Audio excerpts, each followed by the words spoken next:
All right, today we're jumping into a classic folktale from India that is just wow. It's got everything. It's a love story, it's a suspense thriller, but really, it's a giant moral puzzle. And the ending? It's not about happily ever after. It's about a single, really tough question.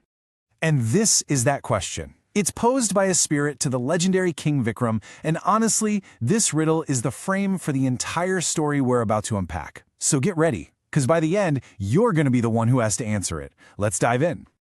So our story kicks off with Prince Vikram and his best friend, who happens to be a minister's son. They're out in the woods, they stumble upon this gorgeous temple pond, and right there, they see her, the absolutely stunning Princess Padmavati. And, the prince is just instantly floored, completely captivated. But this was a different time, with very strict social rules. You couldn't just walk up and start a conversation. So as the princess is about to leave with her friends, she sees him watching, and instead of words, she uses symbols. Okay, this is where it gets so clever. This wasn't just a series of random gestures. This was their entire first conversation. Think about it. First, she puts a lotus on her ear. That means, I'm from Karnataka. Then she bites it with her teeth. Dunt means teeth. So, my father is King Duntwad.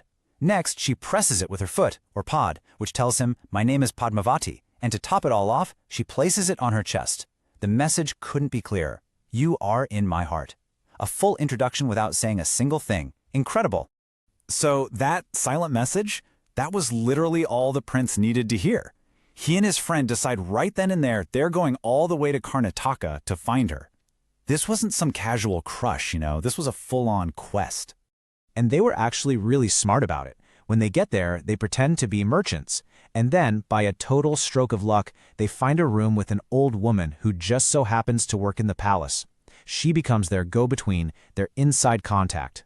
And pretty soon, the prince is dressing up as a holy man to sneak into the palace for secret meetings with Padmavati at night. And look at this. They kept up their whole silent communication thing to arrange these super risky meetings. It's brilliant. A mark of sandalwood paste on the old woman's cheek meant it wasn't safe to come. 3 fingers dipped in paste, that meant come in 3 days. And a mark of saffron, well, that was the green light, the signal for a meeting that very night. So, this secret romance is in full swing. It feels like a perfect, if kind of dangerous, love story. But this is where the tale takes a really dark turn. A simple act of kindness is about to kick off a whole chain reaction of suspicion and betrayal. One day, Princess Padmavati decides to send a specially made meal for the prince's friend, just to show her appreciation. I mean, on the surface, it's a totally kind gesture, right? A nice thought. Well, the friend doesn't see it that way at all. For some reason, the story never really tells us why. His gut reaction is just pure suspicion. He looks at this gift of food and doesn't see kindness. He sees a threat. So before he even thinks about taking a bite himself, he decides to run a little test. He finds a random dog and offers it the meal that the princess sent over. The dog eats the food and immediately drops dead. The meal was poisoned. This is the moment, right here where everything changes. His suspicion wasn't just paranoia. It was real. The friend runs to the prince with this absolutely horrifying news, and his conclusion is pretty severe.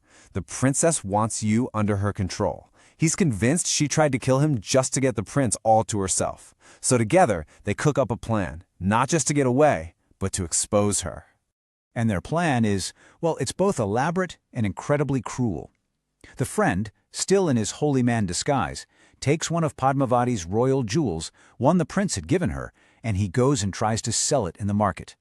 He knows for sure that he's going to get caught. That's the whole point. And of course, he does get caught. When he's dragged in front of the king, Padmavati's own father, he tells this wild lie. He says he's a holy man and he found this royal jewel on a dakini, basically a demoness out in the cremation grounds, a place people associated with dark magic. The implication is just chillingly clear.